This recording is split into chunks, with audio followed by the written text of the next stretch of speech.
The amount of connections in Sunrise on the Reaping to the rest of the Hunger Games series is astronomical, and they must be discussed. This is the ultimate Sunrise on the Reaping deep dive. I'll be going through the book chapter by chapter and mining for all the symbolism and connections to the rest of the Hunger Games book series I can find. Emphasis on book, I go by book canon, not the movies. This is my third reread of Sunrise on the Reaping, but if you're reading this for the first time, feel free to follow along since I'll be covering each chapter without spoilers for the rest of the book. So if you've only read through the first 5 chapters, you can watch the section of this video that covers those chapters without getting any chapter 6 spoilers. Understand? At the time I'm filming this, I have no idea how long this video is going to be, but I know it's gonna be long. So feel free to watch or listen to this in sections. Change of plans. I'm actually going to be making this video into sections too, a few chapters at a time, because literally by the 3rd chapter of notes I was writing for this video, I realized this was going to be many hours long if I want to do it as in-depth as I want. So here is part 1 of my ultimate Sunrise on the Reaping deep dive. Let's take a moment to recap what we know about Haymitch's games from Catching Fire. On the train to the 3rd quarter quell, Katniss and Peeta stay up one night watching the recap of his games. We know these are highly edited, it's not the whole story, but here's what they saw. There's an unknown woman reading the names at the Reaping. She begins with ladies first. The girl chosen is clearly from the scene based on her appearance, and the second girl is named Maisie Donner. Katniss knows she was her mother's friend. Maisie is in the crowd, clutching Mrs. Everdeen and her identical twin sister. They're all merchant class blonde. The other Donner sister is the wife of the mayor now and is also the mother of Katniss's friend Madge. And Madge had once told Katniss that the former owner of the Mockingjay pin was her aunt Maisie. Haymitch is the last tribute picked. He looks strong and handsome with dark curly hair and gleaming gray seam eyes. In the chariot rides, they wear awful coal miners outfits, and the interviews flash by. They see a clip of Haymitch and Caesar where he asks what he thinks of the games having 100% more competitors than usual, and Haymitch responds, "I don't see that it makes much difference. They'll still be 100% as stupid as usual, so I figure my odds will be roughly the same." The audience laughs, and Haymitch gives a snarky, arrogant, indifferent half smile. The arena is unbelievably beautiful. It's green meadow, there's woods, snow-capped mountain, flowers, blue sky, songbirds, and it must smell good by the way the tributes are sniffing. Haymitch looks suspicious of it after he has a moment of disbelief. Right when the game starts, Haymitch bolts for the cornucopia while the others are still disoriented by the beauty of the arena, and he grabs weapons and a backpack, getting to the woods before most people have moved at all. 18 tributes die in the bloodbath, and others start to die off because almost everything in the arena is poisonous. The fruit, water, and even smelling some of the flowers too closely is deadly. Only the rainwater and food from the cornucopia is safe. There's a 10-member career pack hunting the mountain area. Haymitch fights off carnivorous golden squirrels and butterflies that give agonizing stings. He's specifically walking away from the mountain the whole time. Maisie is featured. She is able to make poisonous blow darts from cornucopia supplies and the plants in the arena, and she kills people with them. On the 4th day, the mountain has a volcanic eruption, killing a dozen tributes and half the careers. There's just 13 tributes remaining, and they all hide in the woods. Haymitch ends up in a hedge maze that puts him in the middle of the woods where he fights 3 careers. He's pretty quick and kills 2, but he's about to have his throat cut by the other one when Maisie shoots a dart at the career, saving the day. Haymitch and Maisie agree to be allies after that. They do well together, fighting together, making a system to save rainwater, and Haymitch keeps trying to move in that same direction, saying that he's trying to find where the arena ends, basically. He says maybe there's something there they can use. He and Maisie use a blowtorch to get through the hedge maze and find they're at the top of a cliff. Maisie is ready to go, but Haymitch refuses to leave, so he and Maisie agree it's time they separate anyway, since it's down to the final 5 and they don't want it to come down to just them 2. They part sort of coldly. Haymitch doesn't offer to shake her hand or even look at her, and he walks away.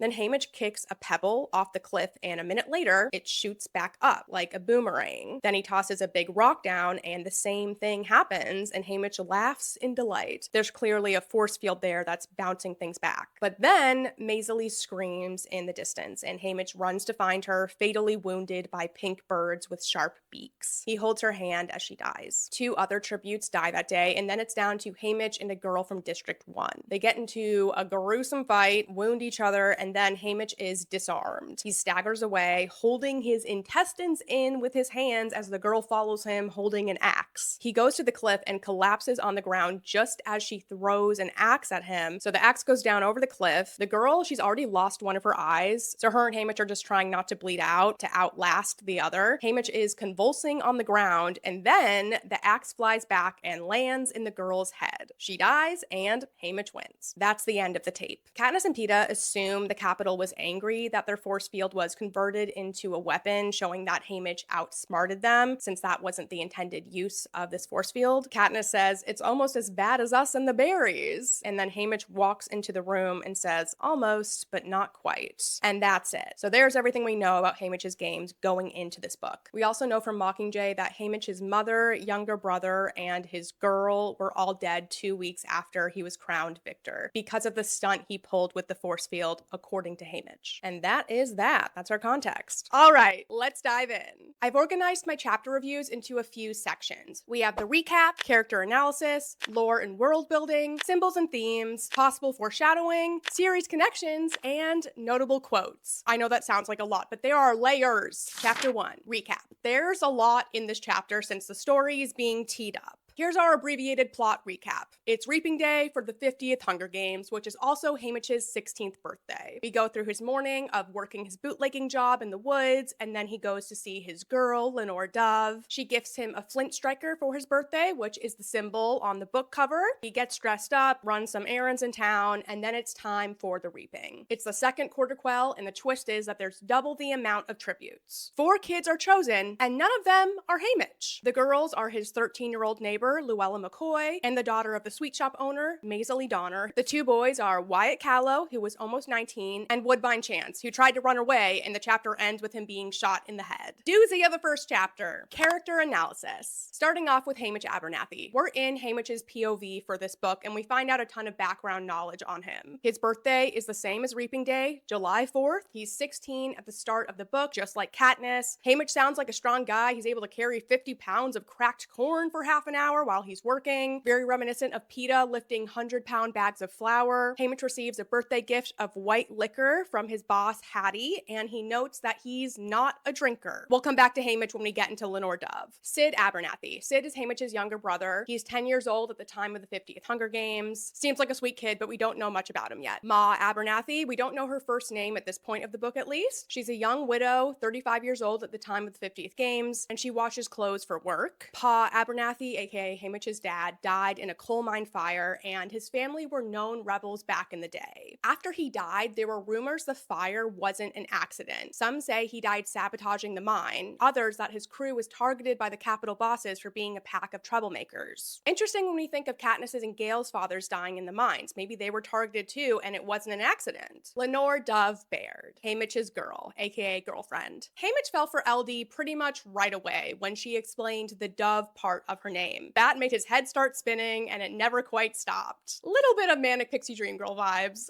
She has her own little flock of geese. She was raised by her Covey uncles, Clerk Carmine and Tam Amber. There's no blood relationship, but like the Covey, they're all family. We don't know exactly who her mother is, just that she died in childbirth, and she's a Covey Baird. Lenore Dove's father is unknown, but there's a rumor he's from the Chance family. There's not much about her appearance, except for that she's beautiful, according to Haymitch, and she has a hint of red in her hair in the sun and dappled green eyes. Lenore Dove is smart, she's a musician, and is more into saying something with her music versus making pretty melodies. Lenore Dove has been arrested twice. These both happened when she was 12 years old. We don't know why yet, but it was something rebellious. She got off the hook for it though. Clerk Carmine, or CC for short, he's a Covey member we met in the Ballad of Songbirds and Snakes. CC is queer. He's been in a 30-year relationship with another man in town, but they're not free to be open about it in District 12. Loving differently can get you harassed by the peacekeepers, fired from jobs, arrested even. So there's homophobia in 12. Notably, Haymitch is a queer ally. He supports CC's love. But CC isn't a fan of Haymitch, and he attributes this to the Abernathy's rebel reputation and/or because of his bootlegging gig. It's not that Clerk Carmine is a Capitol loyalist, but he doesn't want to get into any trouble. I think CC associates any guy getting involved with the Covey girls with danger. Lucy Gray's relationship with Snow ended in tragedy, and Lenore Dove's Duff's mom presumably had some sort of relationship with a guy who got her pregnant, and then she died in childbirth. Boys bring nothing but trouble for these Covey girls. We have Tam Amber. He's also a Covey member from Ballad. He's a skilled blacksmith. He made a few things. He made the flint striker, made the arrow tips that Burdock uses, which we can assume Katniss uses later, and some combs that Lenore Dove wears in her hair to the reaping. Pretty cool. Burdock Everdeen. This is Katniss's father. He's nicknamed Birdie. Cute. He was a longtime friend of Haymitch. He's slightly younger than him. We're not sure exactly by how much, but he's at least 14 years old because he's standing in the 14 to 16-year-old section at the reaping. Burdock has a stunning voice. We know this from the trilogy too, because when he sings, even the birds stop to listen. Burdock and Lenore Dove were distant cousins on his mother's side, so he has Covey ancestry. Haymitch says, she wasn't one of Burdock's Everdeen cousins, but I knew he had some distant ones on his ma's side. And Lenore Dove's a Baird. Lucy Gray, Maud Ivory, and Barb Azure were all blood-related cousins. They were all in the Baird family. So Burdock's presumably a cousin of a cousin to Lenore Dove. We're not given the details though. Astrid March. We can safely infer this is Katniss's mother. Her family owns the apothecary shop, and there's a romance brewing between her and Burdock. He's nuts about her. Astrid has a perfect face and is the town beauty. Good for her. Her family is rich for District 12, but Astrid seems very generous. She helps treat the wounds of people who were whipped for free. We know she did this for Gale. In Catching Fire, Haymitch also said they used to bring all the whipped people to her. Haymitch makes a remark that Burdock is like a mockingjay and Astrid is a swan, like how there's no way they could really be together. But I guess they beat these odds. Astrid's best friends are Maisie and Marilee Donner, and in Catching Fire, we learned that Maisie's pet canary was given to her. Patty Meany, she owns an illegal distillery business set up in the woods. Haymitch works for her. She's over 60 years old or so she's an older lady. She seems nice. There's not a ton about her. Drusilla Sickle, she's the Capitol escort, aka Effie's role in the trilogy. She's an older woman with a lot of plastic surgery. She's estimated to be in her 60s. She's been their escort for the past 25 years, so starting at the first quell. Her face sounds bananas. There's what look like fancy thumbtacks encircling her face, pulling her skin back and pinning it in place.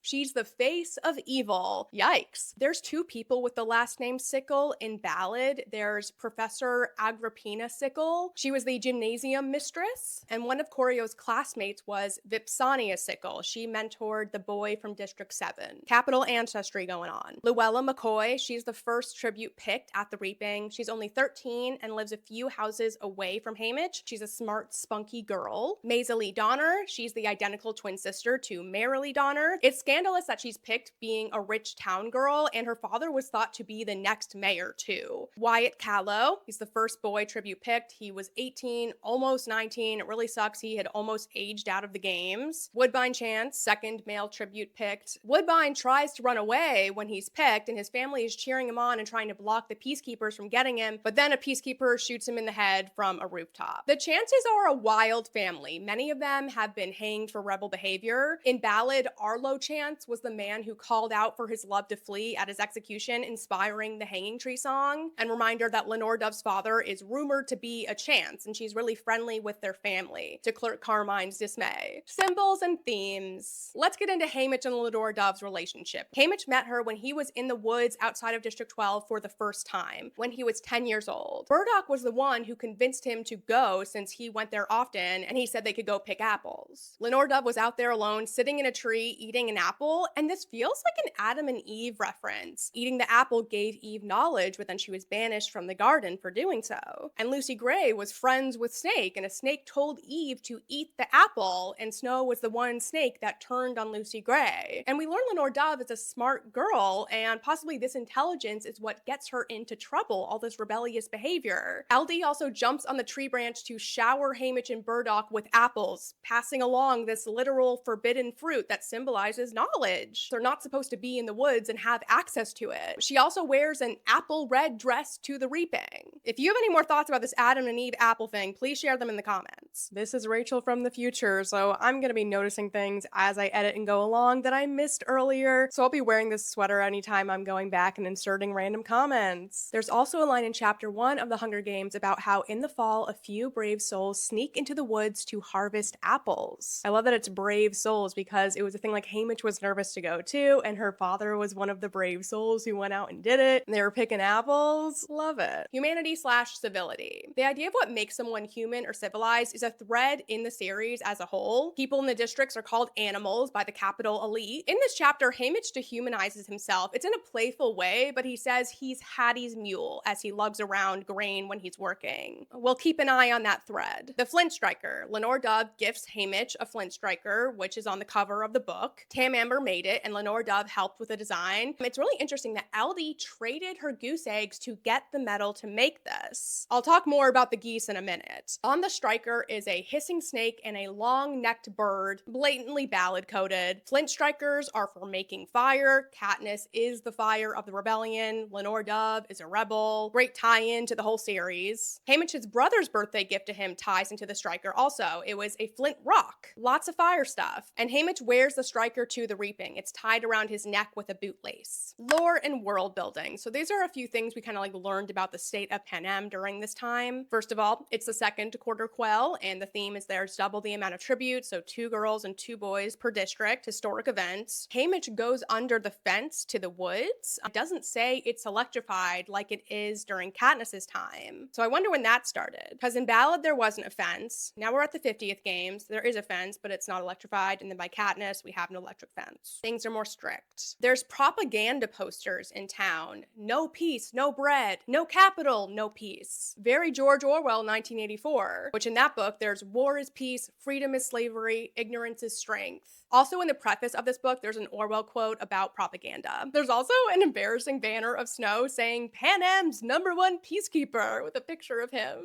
Loser!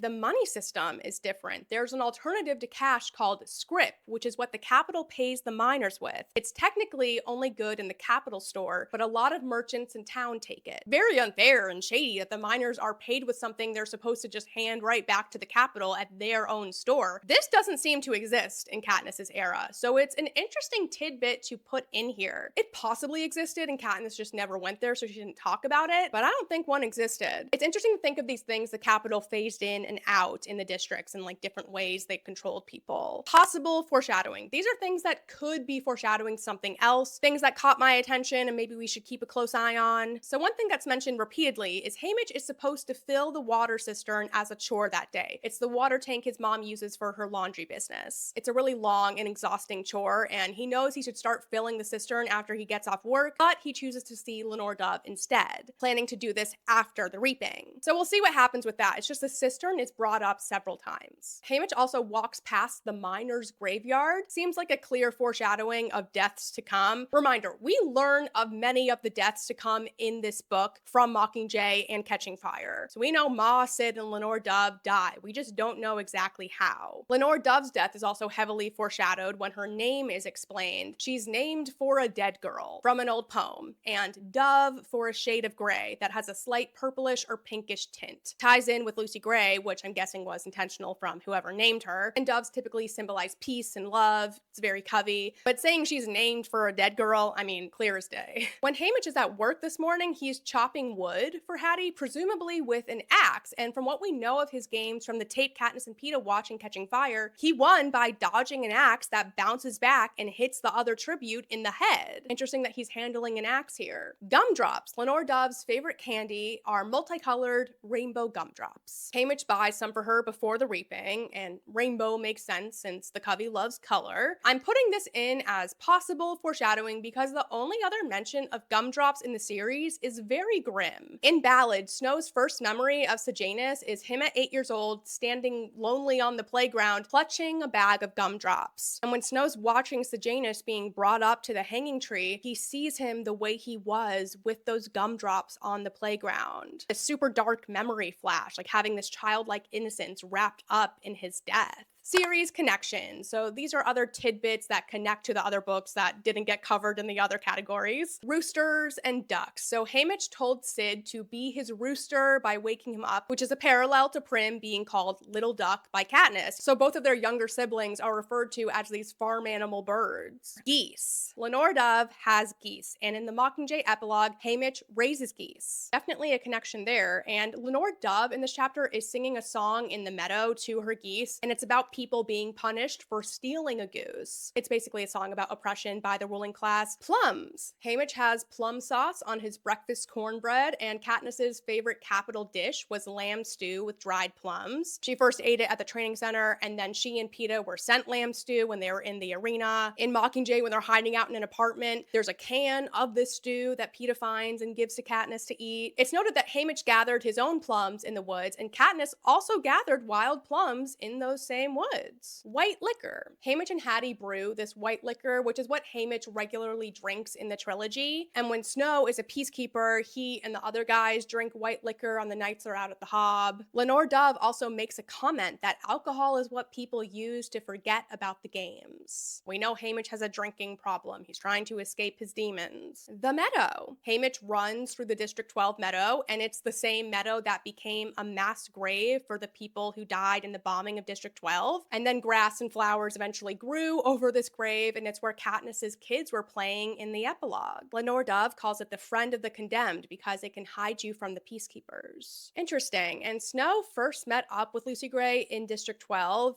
in this meadow. The mayor's piano. Lenore Dove practices on the piano at the mayor's house, which sounds like it's the same piano that Madge tries to teach Katniss to play on since she's the mayor's daughter later on. And Madge's mom is Marilee. In Catching Fire, Madge and Katniss couldn't play the piano one day because Marilee was having one of her frequent migraines. Also, Billy Tope and Mayfair, who's the mayor's daughter in Ballad, got their affair started when he was teaching her piano. Pianos can last a long time, so I think we can assume this piano at the mayor's house, which seems to be a specific building the mayor is always moved into, like the White House, has been there from before the 10th games until the 75th. And this piano would have burned down in the bombing of 12 since the whole house was destroyed. Chamomile. Astrid gives Haymitch a sprig of chamomile to wear on his shirt that Burdock had foraged for good luck. Chamomile is only mentioned once in the other books. It's in Catching Fire. Lots of links to Catching Fire. Katniss's mom gives her chamomile tea with sleep syrup in it after she broke her foot getting over the fence from the woods. Struggling to see a big connection here aside from Astrid being the one to give out the chamomile both times. If you have any ideas, please share them. Both Katniss and Haymitch took out tesserae for their family of 3, so they both had their name in the Reaping Bowl 20 times by age 16. And even though Katniss and Haymitch were both taking out rations, it seems like Haymitch's family is significantly better off than Katniss's was. It doesn't sound like he was ever really in danger of starving to death like her, though his mom did work more than Katniss's and he was able to make money bootlegging. Still though, the quality of life for people in the seam appears to have gotten worse over the years. Notable quotes. No way to control the outcome of the reaping or what follows it, so don't feed the nightmares. Don't let yourself panic. Don't give the Capitol that. They've taken enough already. This quote comes from Haymitch. It just really stuck with me. At one point, Hattie asks if Haymitch is still sparking that Covey girl, and sparking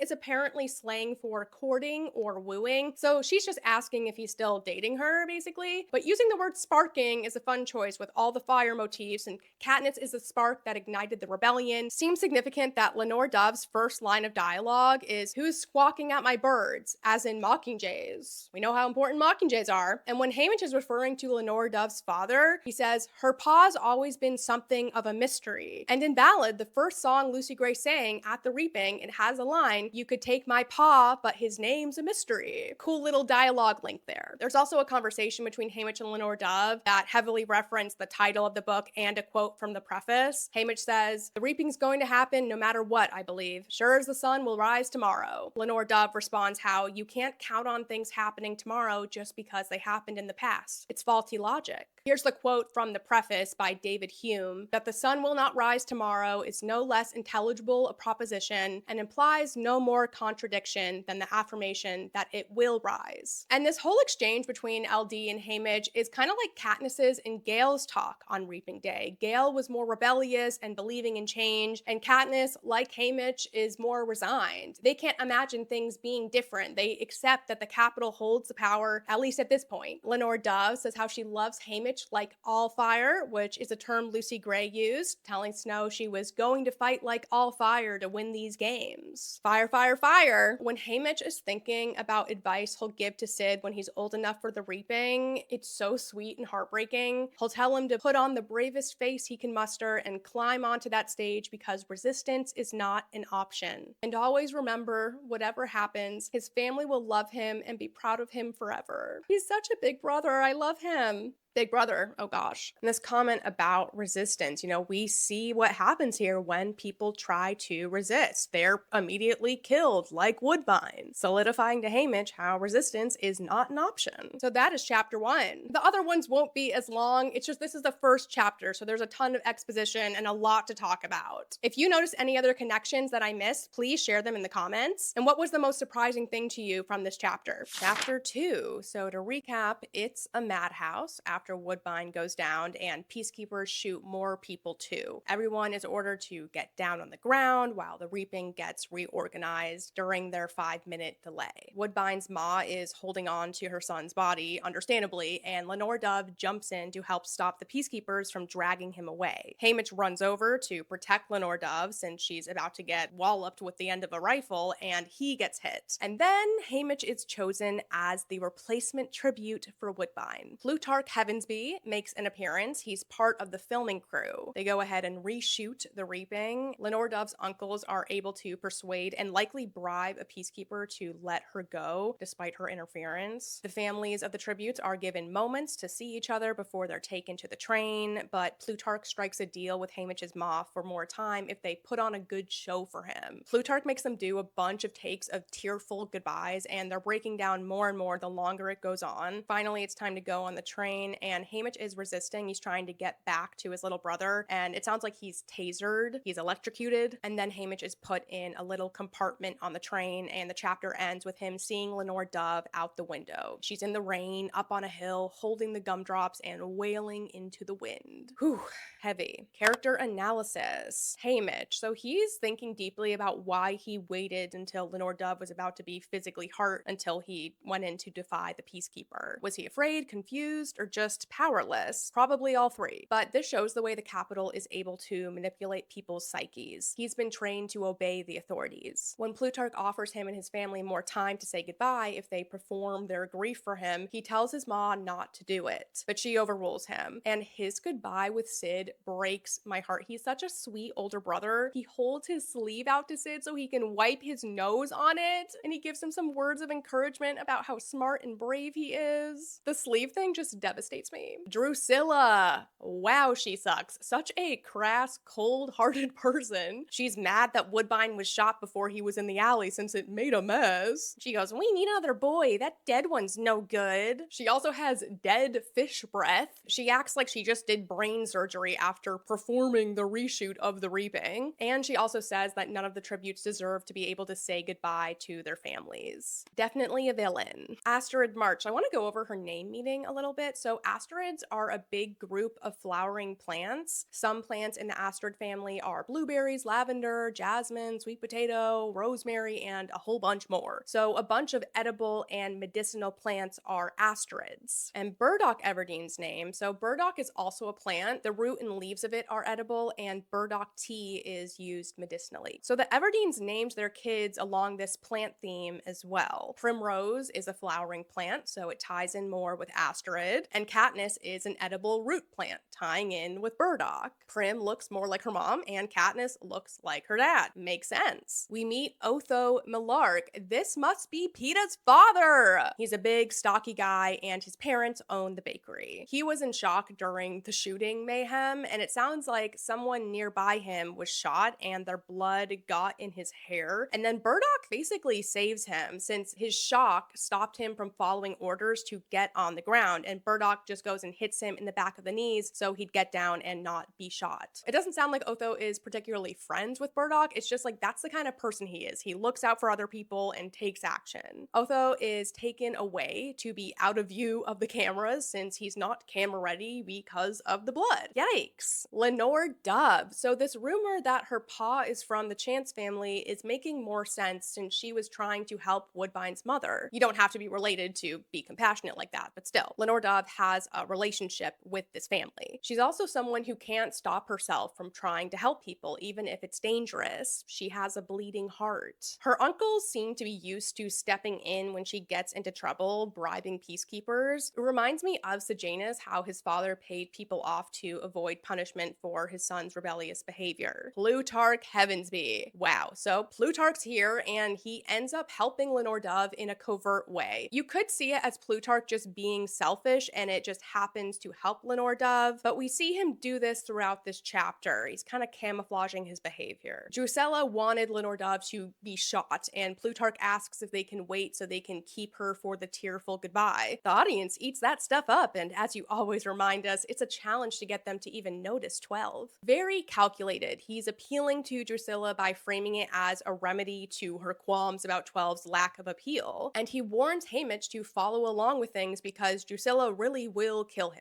Plutarch and the TV crew were cheering after they reshot everything, celebrating themselves for pulling this off like it's just a regular show. Plutarch even says, "Brilliant, bravo, everybody." But then he's back to underhandedly helping the tributes, persuading Drusilla to let Haymitch and Luella say goodbye to their families because he needs more footage. He goes back and forth from being this cold director to somewhat of a tribute ally, making some of Luella's siblings go off camera for the goodbyes, and then directing the remaining family to reenact their devastation and shock as if it's just a script they need to follow and not a literal tragedy happening in their family. And the way he treats Haymitch's family is also so exploitative and cruel, but he does let them have more time to say goodbye. It's a dialectic. It doesn't seem like Plutarch has any guilt for his behavior. He's just sort of matter of fact about things. He's doing what he needs to get what he wants, and he throws a bone to the people who cooperate with him. The Callows. We get a glimpse of Wyatt's family, and they seem a bit rowdy. The men in the family started hitting each other, making accusations of jinxing Wyatt. The Donners. Mr. Donner desperately tries to pay for Maisie to be released. It's such a heartbreaking picture. The McCoys. They're a large family. Luella has about 6 siblings. They show some defiance, refusing to reenact their grief in a performance for Plutarch's camera, but he still gets it out of them with a trick. He responds to their refusal by having Luella taken away, and the family can't stop from reacting at this, and he gets what he wanted on tape. Symbols and themes. Yellow. There seems to be a negative connotation around this color since Drusilla is in all yellow, and it's brought up a lot. She looks like a daffodil. Interesting contrast to the trilogy, since yellow is the symbol of hope, the yellow dandelion in the spring. But for Sunrise, I can see it as a contrast to gold, like the gold flint striker, and of course gold is also relevant to the trilogy with the pin and how they all had gold tokens for the quell. So it's like yellow is the capital and gold is the rebellion, perhaps? Yellow is also like a caution sign, sort of signifying how Drusilla is a dangerous person, possibly. Humanity and civility. I'm taking note anytime people are compared to animals. So Drusilla calls everyone district pigs and also filthy beasts, more of this animal language. When the handcuffs are put on Luella, she lets out a small squeak like a baby animal in a trap. Sisters. Obviously, a huge part of the trilogy is Katniss wanting to protect her sister. And we have a meaningful moment with the Donner twins. They're able to have a little goodbye. For a moment, the Donner twins become one, arms locked around each other's necks, foreheads, noses pressed together, a mirror image that peacekeepers tear in two.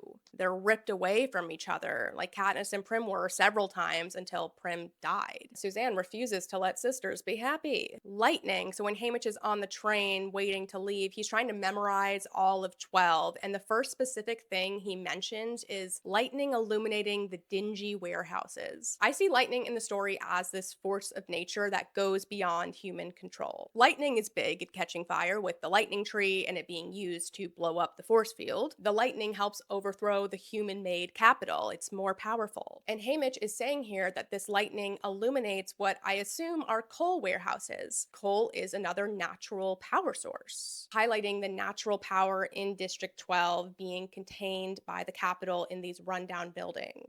Lore and world building. We learned there's a 5-minute delay on the live stream of the reaping. This makes a lot of sense, and I wonder when it began because it doesn't sound like it was a thing during the 10th games. 5 minutes is a pretty significant delay, which could mean that things go very wrong at reapings frequently enough that they need more than just 60 seconds to regroup. But this time delay is news to Haymitch, it's not common knowledge. All this mayhem at the reaping is a stark contrast to Katniss's era. The hold the Capitol had on them was tighter by that point. There's also fake applause sounds going through the speakers to hide how unpopular the reaping is, another propaganda tool for the television program. There's also confetti showering the tributes. After the reaping, the Capitol crew are all offered glasses of champagne, much more glamorous than we see in the trilogy. Possible foreshadowing. Haymitch's final offerings to Ma and Sid seems like a mix of symbolism and possible foreshadowing. He empties his pockets and gives them money, peanuts, a knife, and the bag of gumdrops. I think of the money as him providing for his family. The knife was his mother's birthday gift to him, but it could symbolize protection and upcoming violence. The peanuts were a gift from his friend Blair, and I see these as relating to him entering the circus of the games. Those peanuts were from the Capitol store, and they're the ones putting on the games. And I'm talking about literal peanuts here, not the candy kind. But peanuts were a traditional snack at circuses. Panem et circenses, bread and circuses. And maybe Haymitch receiving these peanuts in chapter 1 was a bit of foreshadowing about him going into the games. And the gumdrops were meant as a gift to Lenore Dove. He's leaving behind his beloved, unable to give them to her himself, and asks his brother to do it. Tiny thing, but we know from Catching Fire that Haymitch gets a serious wound in his stomach during his games. He's described as holding in his guts. And in Sunrise on the Reaping here, he uses the phrase, "even though it guts me," when seeing Lenore Dove wailing into the wind. Series connections. The Peacekeeper confrontation. This whole situation with Haymitch running in to stop Lenore Dove from getting hit by the Peacekeepers is like Gale's whipping incident in Catching Fire. Katniss jumped in to stop the whip and she got hit in the face, and then Haymitch and Peeta ran in to help calm down the situation. Katniss took that blow for Gale and Haymitch did it for Lenore Dove. Similar wording is used by both of them describing their pain too. For Haymitch, pain explodes in my head as jagged lights cut through my vision. And Katniss says, the pain is blinding and instantaneous. Jagged flashes of light cross my vision. Kind of like lightning. This description of pain is only used in these two instances in all of the books. Significant. Purple/violet. Plutarch is wearing a violet jumpsuit, and the special robe he wears as head game maker in the Court of Quell was also purple. Maybe purple ties into the cover of this book too. In Mockingjay, the nightlock pills the soldiers have are described as violet also. There's not a lot of purple and violet in the series, so just noticing it. There's a quick line where Haymitch is remembering the sickly scent of decomposing flowers in the Justice Building, and this made me jump to Snow. His overpowering, stinky flowers that aren't decomposing but altered to be extra scented and live longer, and they end up haunting Katniss. This negative association with floral smells. Notable quotes. Either way, I don't want to die with a snap, Haymitch thinks in regard to Plutarch's vague comment that Drusilla will kill him with a snap. This struck me as a reference to Hanging and the Hanging Tree song, like a neck snapping. Another quote, Plutarch won't get his tearful goodbye. Not from her and not from me. They will not use our tears for their entertainment. Just really beautiful. Last two, I'm already so homesick I could die, and the moments our hearts shattered, it belongs to us. I'm really loving how this is written. I think Haymitch is a descriptive, analytical person, so that's why we get these really nice phrases. Chapter 3, recap. Haymitch is on the train to the Capitol, feeling very depressed and grieving all the people and experiences he'll miss. We get some more insight into his family and Lenore Dove and Haymitch's hopes and dreams. He wanted to make enough money so his ma could retire from her laundry business, push Sid to be a strong student so he could get an above-ground mine job and have a family with Lenore Dove. She really was his world. He didn't care what he did for work as long as they were together. The tributes are brought together to eat lunch. Huge sandwiches are served. Haymitch and Luella agree to be allies, and then they all watch the recap of the reaping. Their reshoot is perfectly edited by Plutarch telling the appropriate story, and the chapter ends with an attendant, Tibby, bringing out a birthday cake for Haymitch. Character analysis. Haymitch, he really is a lover boy. His devotion to Lenore Dove is reminiscent of Peeta's love for Katniss, especially what he said on the beach to her in Catching Fire about her being his whole life and he'd never be happy again if he lost her. I was intrigued that Haymitch was kicking around the idea of trying to jump out of the train and run away with Luella. Also, Haymitch's age is confirmed to be 16 by the candles on his cake. His age wasn't explicitly said until this point. Sid, we learn he's a happy, dreamy kid. He's very interested in the sky. Lenore Dove was taught about how to use stars for navigation by her uncle. It was Covey tradition, and she taught Sid the constellations. I wonder if that will come back in any way. Ma Abernathy, we learn Haymitch's mom is actually named Willa May. I didn't find much about the meaning of this name. Some sources said Willa is of Germanic origin, meaning will or desire, and May is linked to the month of May, so springtime and renewal. So together, I guess you could say it's determination for growth. She is someone who pushes through her hard emotions. Haymitch notes how she got right back to work when her husband died. We also learn she had girl twins prematurely, and they unfortunately didn't survive. So Haymitch was going to have two little sisters. Tam Amber. We find out his estimated age. He was about 16 when the war ended, so that means by the 50th games, he's about 66 years old. Whenever we're finding out age or like these sort of specs about characters, I just want to take note. Lenore Dove. She has a love and romanticism for the Coveys' history. She clearly longs for freedom and disappears into the woods at times. Like Lucy Gray, she believed there were people in the north outside of Panem. In Ballad, Tam Amber mentioned they had traveled north before, up to where the capital didn't care about. So this could mean District 13 or another civilization entirely. I think Panem just wanted its people to believe they were the last people left on Earth to maximize control, so there's probably other countries out there. Luella, this is huge. Haymitch calls Luella sweetheart, famously what he calls Katniss. Luella's nickname was created because when she was 5 years old, she decided she was Haymitch's sweetheart and followed him around everywhere for a week before finding a new crush. Very cute.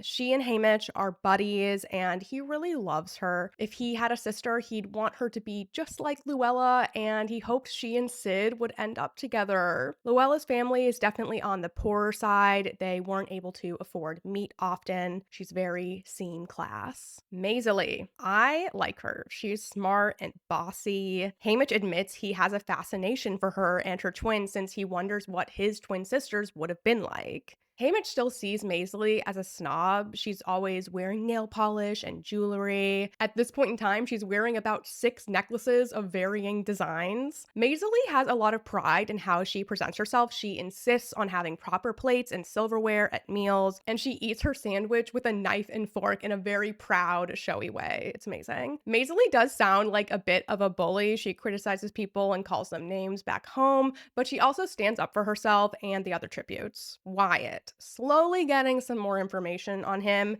He's a quiet guy, but he speaks at lunch finally, chiming in that Plutarch stacked the deck in the tribute's favor with the reaping edit. He also has a script coined and is doing some little tricks with it on his fingers as a fidget. Plutarch. He's nicer this chapter, calling the tributes their guests, being encouraging about how they can use skills and strategy in the games. He seems to want to help the tributes get sponsors. He shed light on his outlook of things. He sees his actions as mutually beneficial. So when he helps someone, it's not selfless. It has to benefit him too.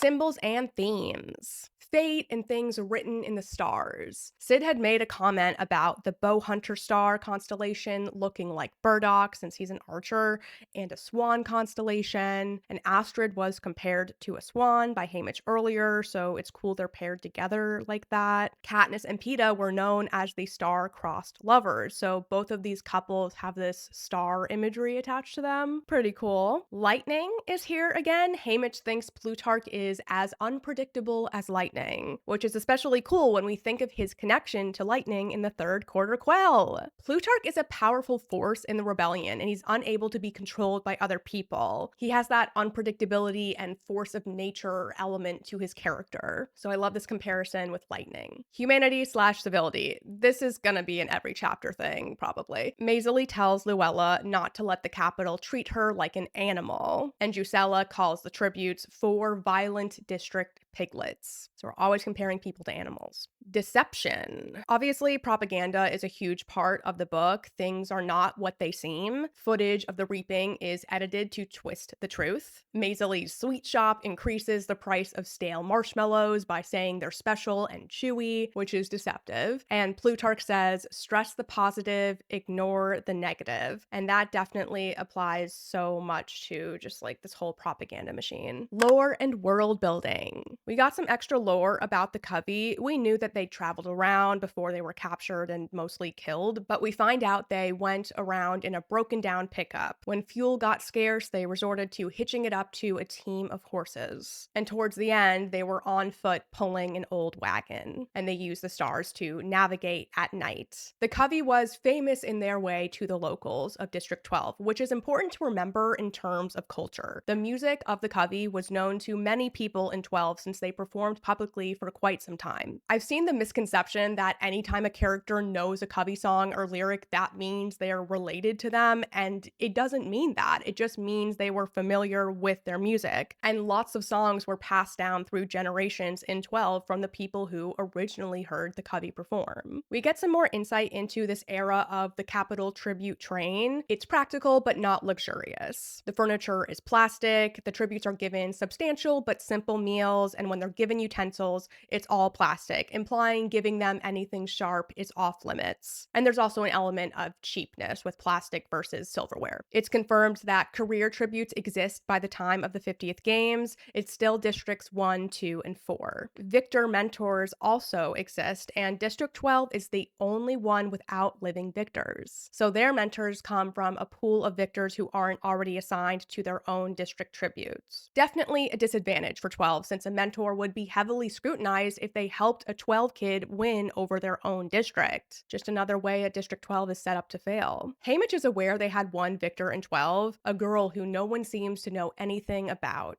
since such few people had televisions and they haven't shown clips of that games because they were locked in the vault. Older games weren't featured much since they are said to be badly filmed and lacking in spectacle. Lenore Dove seems to know about Lucy Gray, but she doesn't want to talk to Haymitch about it. Possible foreshadowing. Got an ominous prediction by Haymitch that he messed up getting into the reaping chaos, and I will pay for it with my death and with the broken hearts and lives of everyone who loves me. Knowing from the trilogy that his family and his girl die after his games, that hits hard since a reverse of this happens. He doesn't die. Instead, everyone who loves him does, and he lives with a broken heart. And Haymitch's cistern chore is mentioned yet again, how he didn't fill it, though he doesn't regret using that time to see Lenore Dove instead. Series connections. In a passage where Haymitch is thinking of all the experiences with Lenore Dove he'll never have again, I noticed they line up with these lovey-dovey things from the trilogy. Haymitch says he'll never feel the warmth of her in my arms as we lay on a bed of pine needles, my lips pressed into the hollow of her neck. And when Katniss first brings Peeta into the cave in the 74th games, she covers the floor of the cave with a layer of pine needles, putting her sleeping bag over it and tucking Peeta in. Ooh, my camera died there. Katniss also uses this phrase about the hollow of Gale's neck when she's sitting with him after he was whipped. She's running her hand across his face. And back to Sunrise, Haymitch notes how he'll never pull a stray goose feather from Lenore Dove's hair again. And Gale pulled a goose feather from Katniss's hair when they were in District 2 when he was whining about how he can't compete with Peeta's trauma from being tortured. Very weird moment from Gale. On to the sunny side. So Haymitch notes that his mama used to say his brother was born looking on the sunny side, and there's a Covey song Maud Ivory sings in Ballad about the sunny side. Keep on the sunny side, always on the sunny side. Keep on the sunny side of life. I can't believe I just sang. Forget I did that. There's a reference to giant coal-black weasels with pointy teeth that ripped off the face of a girl tribute in previous games, and it reminds me of a nightmare Katniss had in Catching Fire. In it, Mags turns into a large rodent and gnaws on her face. I wonder if Katniss had seen a clip of those weasels and they inspired this nightmare. Silverware. Maisley insists on having plates and silverware when they eat, and back in the first Hunger Games book, Effie rudely commented on how Katniss and Peeta ate in a a civilized way, unlike other tributes who ate with their hands. There's that element of irony because it seems like for a long time tributes weren't even allowed to use silverware, and there Effie is criticizing them, you know? Bags of grain. Haymitch mentions how he's decently brawny because of the bags of grain he hauls for work, and Katniss pointed out how Peeta can lift 100-pound bags of flour, aka grain. Our lover boys are always carrying grains. Sustenance.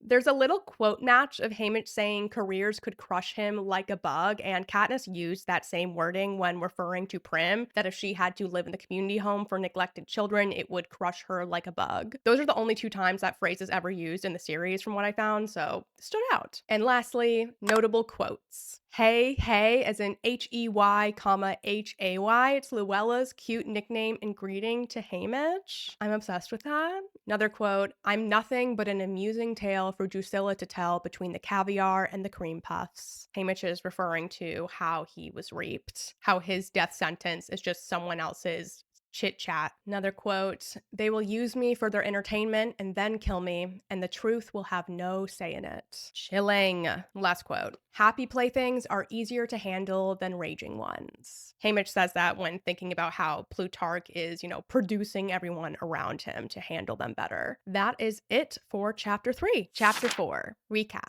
Picking up where we left off, a birthday cake is brought out for Haymitch complete with candles and singing from the staff. Haymitch is deeply disturbed by this and walks away from the table without a word. Drusilla and Maisie get in a full-on fight, starting when Drusilla insults the dress Luella's mom made for her. Maisie and Drusilla both slap each other, and then Drusilla unfortunately whoops her ass with a riding crop, and only stops when Plutarch calls in 2 peacekeepers to wrestle her off Maisie. It's ugly. The day ends with the tributes being taken to their sleeping accommodations. Haymitch stays up thinking of Lenore Dove and the sweet memory of singing her namesake poem to her on her birthday. And in the middle of the night, Luella wakes up Haymitch to tell him she doesn't want Wyatt to be their ally because his family takes bets in the Hunger Games. The next morning, the train arrives in the capital along with the other tribute trains, and Wyatt shows his smarts by pointing out who is who, their backgrounds, and odds. He has very detailed explanations like how certain odds equal specific amounts of meals from sponsors, and the chapter ends with Wyatt revealing he eavesdropped on Haymitch and Luella's conversation by saying, you might not want me, but it's a sure bet you need me. Honestly, he's not really eavesdropping. He's in the same room with them, and they thought he was asleep and he heard them. Character analysis. Plutarch. One thing about Plutarch is that he is not defensive at all. He owns his decisions and calls out his own mistakes. I think it would be very difficult to offend Plutarch. He doesn't seem to take things personally because he can tap into the other person's point of view and see wherever they're coming from. He apologizes to Haymitch about the cake, saying it was a miscalculation on his part. Perfect word choice. Everything is a calculation for him. He thought it would be a win-win here of getting the footage he wanted and lifting Haymitch's spirits with cake. Tibby. So this is a Capitol attendant on the train who brings in the food for the tributes. I keep thinking of Tibby from the Sisterhood of the Traveling Pants when I see this name.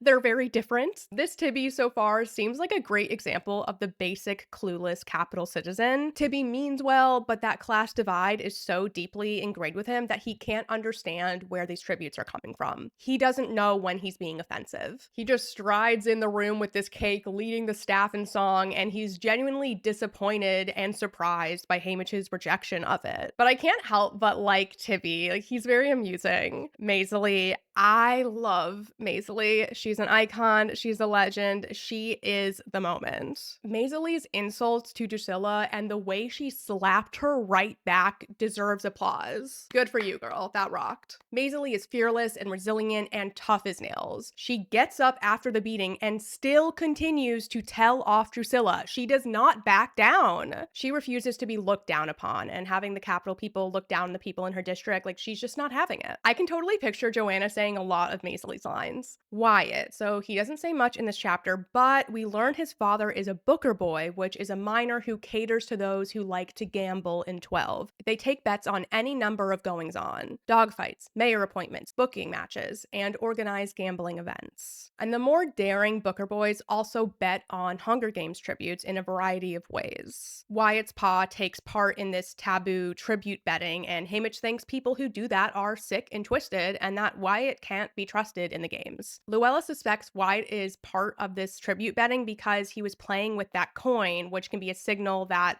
there's a bet going on. But Wyatt is very smart. He knows all this information about the tributes and their odds and how that relates to sponsor gifts. He's finally talking at the end of the chapter, so I'm sure we'll get more. Symbols and themes. Humanity/civility. Haymitch is imagining Plutarch's thought process behind broadcasting giving him this birthday cake, how it will look to the public, how the Capitol treats its tribute so well, and they're so forgiving and superior to those district piglets in their stinkholes. That animal comparison. He also notes seeing similar videos of the tributes being treated like pampered pets, being brushed and fed and flattered, lapping it up. Haymitch thinks that Plutarch is trying to manipulate him by pretending he's a human being worthy of an apology. It's all about how the Capitol views the district people as animals. They're either scum or property. When Drusilla beat up Maisie, she was using a riding crop, which is super dehumanizing. Riding crops are traditionally used on horses, and using riding crops to hurt people was also very common in slavery. Drusilla would definitely be a slave owner. She probably has Avox slaves. Just the fact that she already had this riding crop is telling. She clearly put a lot of thought into her outfit, and while the riding crop went with the riding boots, I'm sure she was waiting for an opportunity to use it because she is the worst. And Drusilla ends this conversation calling Maisie a nasty, disgusting creature. This woman. Next up, autonomy and defiance. Rebellion is central to the story, but we're getting some specific language with it here that's worth noting. Haymitch recalls what his father once said to that family friend tribute, Saoirse. Don't let them use you, Saoirse. Don't let them paint their posters with your blood. Not if you can help it. Gorgeous line.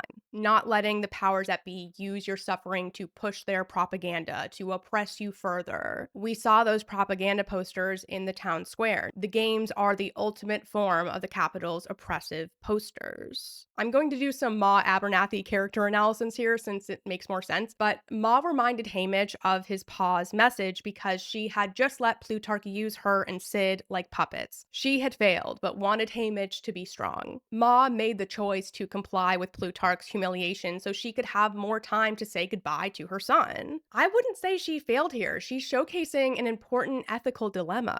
She loves her son and wants to say goodbye to him, but in order to do so, she has to betray her values of justice and self-respect. In the end, she found a middle ground because even though she compromises her value of not letting her suffering be used by the Capitol, she uses this extra time with Haymitch that she gained to remind him to uphold that family value. And we have the Raven. So Haymitch thinks about Lenore Dove's name poem, and the passage we're given in the book is straight from The Raven by Edgar Allan Poe. This poem is about sorrow and grief and longing. It's haunting and spooky. And Haymitch knows the song version of this poem. He recited it to Lenore Dove for her birthday, which is in December. A winter birthday feels right for this dark poem. Also kind of ties into that possible foreshadowing because we know something happens to Lenore Dove and her name poem is going to be intertwined with her fate. Lore and world building. We got some more info on the setup of the tribute train. The tributes are given one room with 2 sets of bunk beds built into the walls. A door leads to a small bathroom with a toilet and a sink. They're provided with toothbrushes, towels, and pajamas. We don't know when exactly these accommodations started, but a peacekeeper says, in the old days, we used to put you in cattle cars, which we saw in Ballad at the 10th Hunger Games. So I'm not sure what constitutes the end of the old days. Their room also smells like cooked cabbage, according to Maisie, and we know that young President Snow had to eat a lot of boiled cabbage growing up, and he vowed that one day it would never pass his lips again. Felt significant this odor of cooked cabbage was mentioned. Possible foreshadowing. There's a comment from Maisie that could foreshadow some violence befalling Drusilla. Maisie insults her by saying, might be time to rethink those boots. Wouldn't something closer to the ground be safer for a person your age? Drusilla has on spiked heel boots. Any threat of violence in this series especially should raise some yellow flags, so perhaps something bad will happen to Drusilla because she is wearing heels. And that would be a great metaphor since wearing heels makes you taller, so she is above others, and Drusilla definitely thinks of herself as better than other people, especially district folks. So if she got knocked down from this artificial wearable platform she stands on, it would be very satisfying because she is an awful person and not better than anyone. In fact, she is the worst. This next thing is sort of a mix of possible foreshadowing and just irony, but Plutarch says, your stylist's job begins and ends with your appearance. We know from the trilogy that a stylist can do a lot more than picking out a cute dress. Cinna played a huge role in Katniss's public image and becoming this symbol of the rebellion. Yes, he was able to do these things by making intentional choices about her appearance, but clearly there's a lot of power in that. Between the fire outfit and coaching Katniss for her interview, he played a big role in getting her sponsors. Stylists have a valuable job. They can do a lot for these tributes. Peeta even said to Tigress at the end of Mockingjay, never underestimate the power of a brilliant stylist. Series connections. Cake. Haymitch receives a birthday cake, and there's a lot to unpack. Peeta has a lot of things regarding cake in the trilogy. He famously learned amazing camouflage skills by decorating fancy cakes for the bakery. Haymitch never has birthday cakes, but every year his mom makes a special cake on New Year's. He specifically mentions there's ginger and cinnamon in it. Gotta talk about cinnamon. In Catching Fire, before the very first Stay With Me Always, Katniss smells Peeta's hands and it smells like cinnamon and dill. I probably care about this too much. Just the whole his hands smell like cinnamon and dill, it gets me. And the birthday song that they sing is the same one the Covey sings to Commander Hoff at his birthday party on the Peacekeeper base in Ballad. When they're singing this to Haymitch, Tibby is leading the Peacekeepers in song, so Peacekeepers are singing it here to Haymitch. This cake Haymitch's mom makes always has apple filling, and the one from Tibby has pineapple filling. Close in wording, but far away in terms of the actual fruit profile. And Haymitch also described all the months of planning that his mom had to do to make this cake to get all the ingredients for it. And this ties back into when Katniss and Cinna first met, they're eating a meal together, and she's thinking how she would assemble this meal in 12. It would take so much work and planning, and even then it'd be a poor substitution for this capital meal. So we know Haymitch has this special cake on New Year's, and this holiday is brought up a few times in the trilogy. It's the only other real holiday mentioned that isn't related to the games. Katniss mentioned she tried an orange for the first time when her father bought it as a New Year's treat. Peeta makes the fancy cakes with flowers and pretty things painted in frosting sold for New Year's Day and birthdays. And the birthday cake Haymitch is being presented with now has all these frosting flowers. Last New Year's thing is that Gale realized he had feelings for Katniss right after New Year's. Little note about buttermilk. Haymitch mentions drinking buttermilk when eating this New Year's cake, and Lucy Gray mentions buttermilk the very first time she speaks to Corio. She says, when I was little, they used to bathe me in buttermilk and rose petals. I know this isn't much, but I always think about that line whenever I see the word buttermilk. So many layers to this cake, figuratively and literally. Canaries. Maisie insults Drusilla, saying her outfit looks like someone made it a peacekeeper and a canary. Sick burn. And we know from Catching Fire that Maisie had a pet canary, and it was given to Astrid after the games. There's also the canary in the coal mine thing that Beetee says about Wyrus being able to sense things. But it's an interesting insult. You know, canaries are this warning signal for coal miners, and 12 is a mining town forced to work in bad conditions for unfair wages with peacekeepers in charge of them. Getting beat up on the train is a callback. Maisie getting hit like this echoes when Haymitch punched Peeta in the jaw on their first train ride. Also, Plutarch told Drusilla to stop hitting Maisie because she's going to be on camera tomorrow. And this is like what Haymitch said to the head peacekeeper after he hit Katniss in the face when she went to defend Gale. Haymitch says how Katniss has a photo shoot next week and now she won't be camera ready. So it's like he's using this line from Plutarch. The house by the lake. Haymitch mentions going to that old house by the lake with Lenore Dove on her birthday. I think we're safe to assume that this is the same one from Ballad and the trilogy. The Mockingjay pin. So this is major. We find out that on the Donner twins' 13th birthday, their father gave them these gold pins that belonged to his mom, which were made by none other than Covey member Tam Amber over 30 years ago. There was a hummingbird pin and a Mockingjay pin.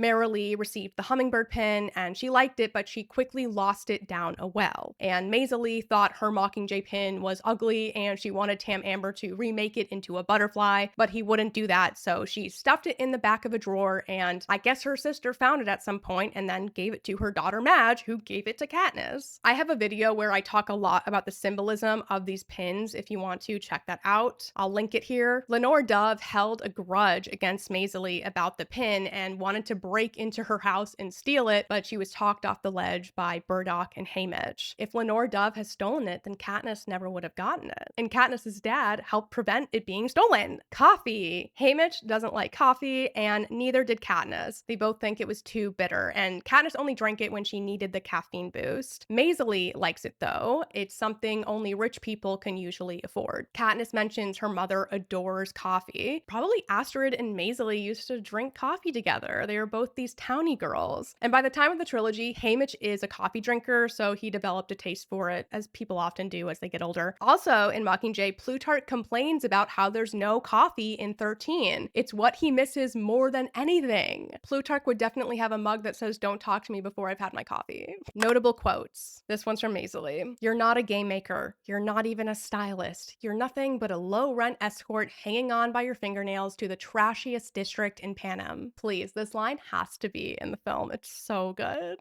And there's also a double meaning to low-rent escort, at least in our world, since escort is another word for sex worker. Next quote is from Drusilla. "I hope you do win. You have no idea what's in store for you then. You know nothing." So Drusilla says this to Maisie, and my initial thought is she's alluding to how victors are sold, like Finnick. We're back on this escort thing. But it could also just mean this overall mistreatment of victors by the Capitol. Do you think Drusilla was talking about trafficking? If she is, it's a horrible thing to say. Surprise, surprise. Next quote, "Life in general seems risky enough to me, but if people want to throw away their money, it's not my business." Haymitch says this in regards to gambling, and it's interesting when we think about his role as a mentor. He's trying to get sponsors for tributes, which is part of the gambling of the games. He has to convince people to throw their money at his tributes. That is it for chapter 4 and part 1 of the Sunrise on the Reaping deep dive. If you watched and listened to this, thank you, and please tell me what you thought about this. Like, am I too into the weeds? Should I restructure the format for the next sections going forward? I'm open. This is a new frontier for me video-wise. That about wraps things up. Thank you so much to my patrons. Your support means the world. By the way, I've restructured my Patreon so that everyone has the same benefits regardless of what tier they join. I'm extremely touched that people want to support me and my work in this way, so this equal benefit setup feels much better than a hierarchy of perks. So if you're interested in being a patron, you can pick the amount you'd like to contribute and get all the benefits I offer on there moving forward. Thank you so much for watching, and if you haven't already, subscribe for more Hunger Games analyses and do the thumbs up thing. And stay tuned for part 2.